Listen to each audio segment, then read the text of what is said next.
All right, so we're gonna be getting straight to the point with this video. Today, I have brought my 2006 Crown Victoria P71, and it is a Cobra Roush tribute car. And we are out here today at the Lebanon, Tennessee Autocross track.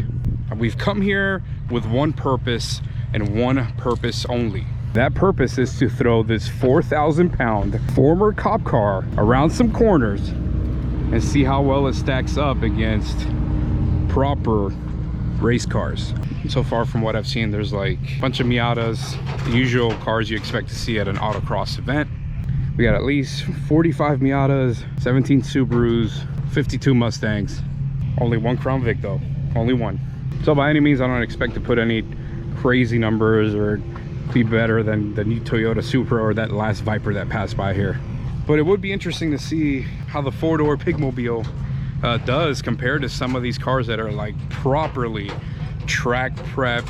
They got thousands upon thousands of dollars put into them. Of course, a lot of the stuff has to do with driver skill anyway, so you could have the most decked out race car in the world, but at the end of the day, if you don't know how to drive your car, you're gonna get a pretty bad time anyways.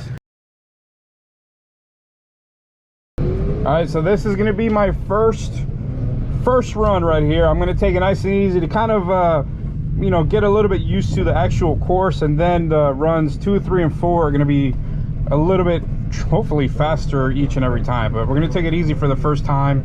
I'm still trying to actually learn the course.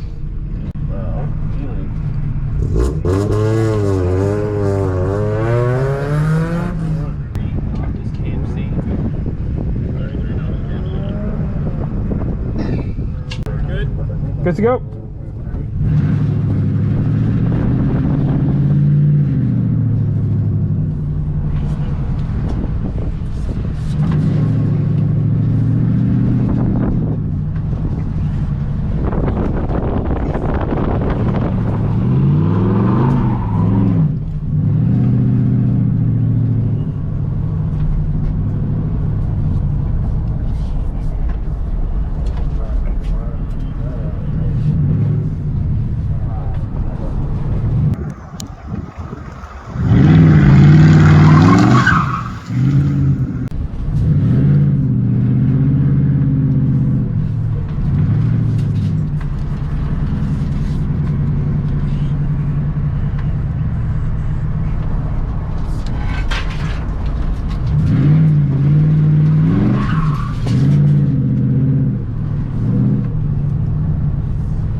Not bad. First time. Just taking it nice and easy. Police crosses the line that Crown Vic. This is the second run. We're going to try to do a little bit better than whatever time we got at the first one. I'm not even going to lie, guys. I wasn't even paying attention to the first time I even got. I was just trying to really learn the course because these cones are a little confusing. So this next time I'm going to try to actually do the course the way it's supposed to be done, and then actually put down a decent time. You're good.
Alright guys, so I just checked up on the times. You can actually do a live check of your times.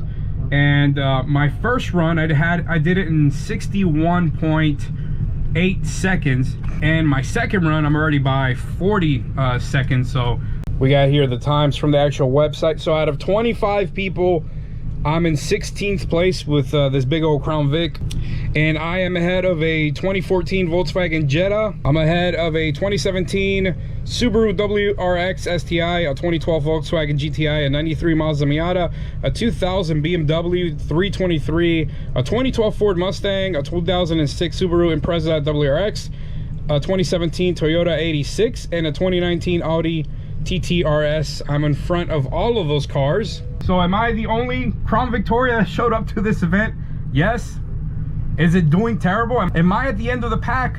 Not by any means. I'm literally almost right in the middle, and that's only with my second run. This is literally the only four-door, full-size family sedan out here today. Yes, the WRX is a four-door, but I'm talking about like with like a chassis that's from like the 1970s. This thing, the oversteer on this thing is absolutely ridiculous. I almost spun out in two of the corners. I'm gonna try to fine tune that a little bit. It's just in the driving experience, is all in the seat time. So let's put in a couple more runs and see where the Crown Vic stacks up in my group. All right, guys, this is gonna be run number 3. Run number 3, currently sitting in 16th place. 40 seconds has been my fastest time. Let's see, that's actually pretty fast for doing this course, but still, let's see if we can improve on that time and make it any faster. I definitely would like to get out of 16th place, but it's not a bad place to be in anyways.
Guys, 4th and final run that I'm going to be doing today. My last time, correction on my last time, I was actually, my first time was 61 seconds, second run was 49 seconds, third run was 47 seconds. So let's see what I can do on my 4th run, but I got to drive this car back home, so I can't really do that many runs. So 4th one's going to be the last one, guys. Here we go.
Oh my God, that was amazing. Fernandez, 45.4. 45. Shaved off 2 seconds again. Whew. That's what I'm talking about. Let's go, baby. So for everybody in the comments who thinks she's purposely trying to kill me by messing up the seatbelts and sabotaging them. Taking it easy the first time, but I noticed that my seatbelt came off. Seatbelt strap came off. So I'm gonna head back to the pit stops. Going back to the pits because seatbelt came off again. It's a good thing they're not watching the safety inspection right now at the time, because this is terrible. All right, so what we do this time that it worked for the last 2 runs? I Googled. My hands are still shaking from that last run. I Googled. Oh, you Googled. That's what happens when you try to get your wife to do your seatbelt. She sabotages you and tries to get you killed. Shut the hell up. So what do you do this time? So I wrapped it around. Okay. And then it went through and over, okay. in and down, and then this is gonna go back through here, so that way, even if it comes a little bit unloose, it won't. All right, we'll put it back through there. It would have been like this the first time if you would have let me read the directions. The directions? Who needs directions, man? You just kind of wing it, right? How you guys doing? Goody, my G. Did you guys actually get to see me? Like you? Yes, sir. You did? Yes, sir. Was that cool? Yeah. Yeah. We saw you the first time, last time, and that's about it. Like my last run, you saw it? Well, that was the best run. I got 2 seconds faster than the first one, so yeah. Old Cobra Vic making me proud, man. Old Cobra Vic making me proud. That was fun, man. It was fun. All right, guys, so that was the 4th run. Like I said, I got to do work now. I actually got to pick up cones and stuff, and I'm not gonna have enough time to do a 5th run. And to be honest with you, that last run, that 4th run was pretty close to the best I can do with the current setup I have with this car. Some of the things that I will have to do is I got to start messing with the weight transfer, because as you guys can see, it's pretty much just a driver's seat. There's nothing else. The car isn't tuned for the suspension isn't tuned for the kind of weight transfer that's happening right now, and I can tell you it's very, very noticeable, especially when you're going around corners. What is this, bro? What is this? NPC kids be like, oh, that's how you should have got. You guys should have been cheering for me on the side like that. Did you do it? Did you cheer like that? No. Like the, what is it, the Forza Horizon cheering, where it's like this and the clapping at the bottom? All right, hit me up with a, next to the car, both of you guys hit me up with an NPC cheer.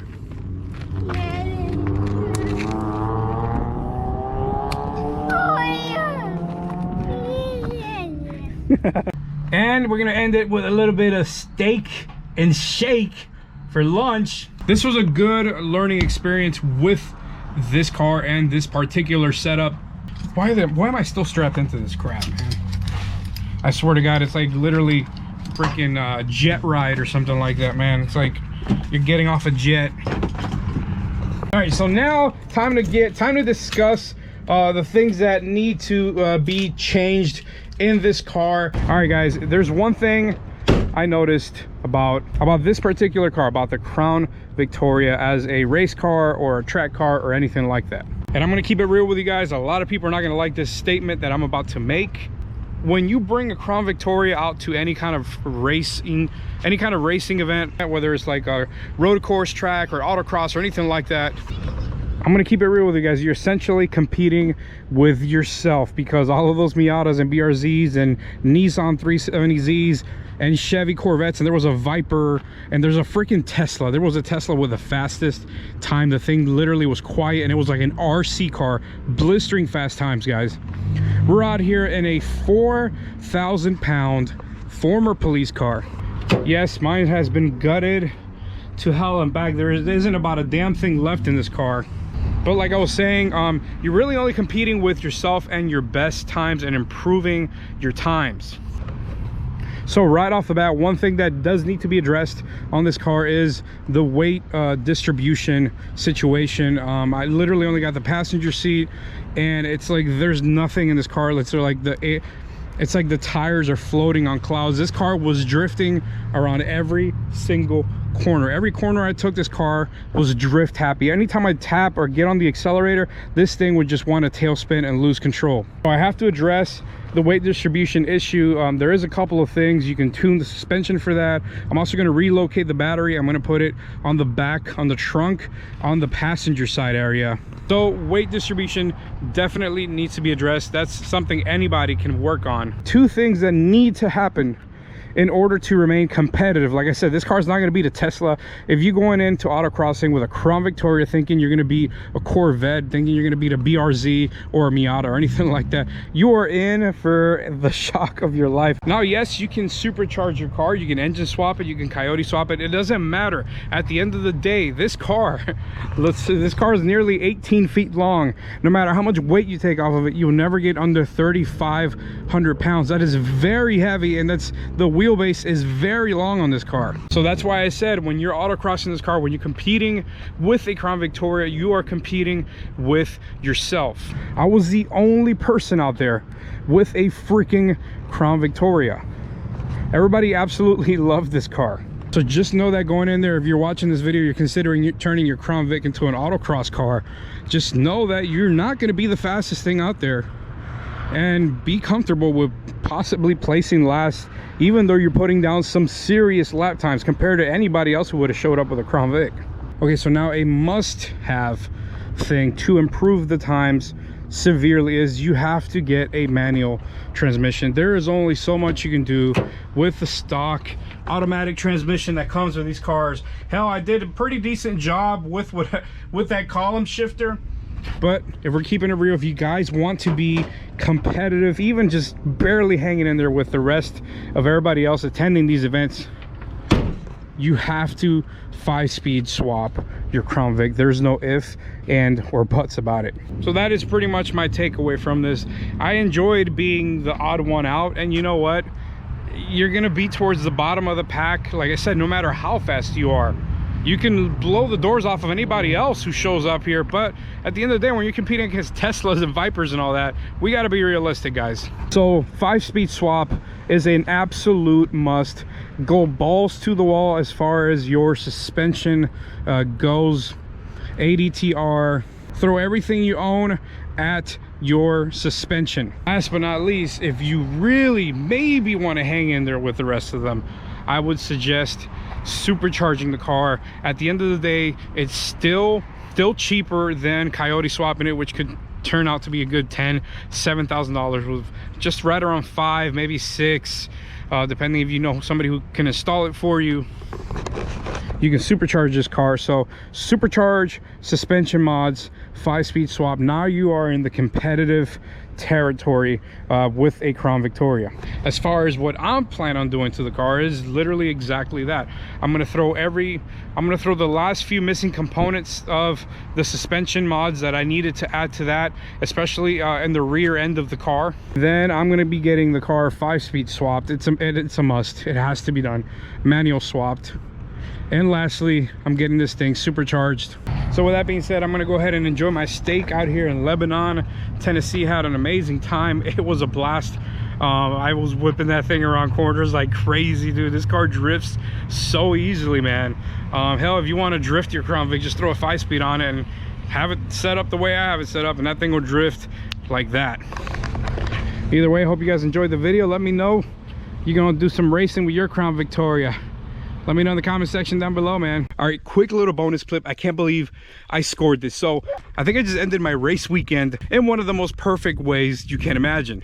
So driving back home, we decided to stop at a flea market. I'm a huge NASCAR fan. I collect all the die casts that I possibly find, and that's one of the main reasons why I like going to these southern little small town flea markets. So I come across this Dale Earnhardt Jr. Monte Carlo. This thing was inside a box, and the old man's like, "Oh, I'll take $45 for it." He said it had been sitting at his son's house for years after he moved out. It's just been collecting dust, so he threw it in a box and he was getting rid of it. It took me a minute, but I realized this thing is actually signed by Dale Jr. Perfect way to end a racing weekend by scoring an autographed Dale Earnhardt Jr. Old school NASCAR Monte Carlo.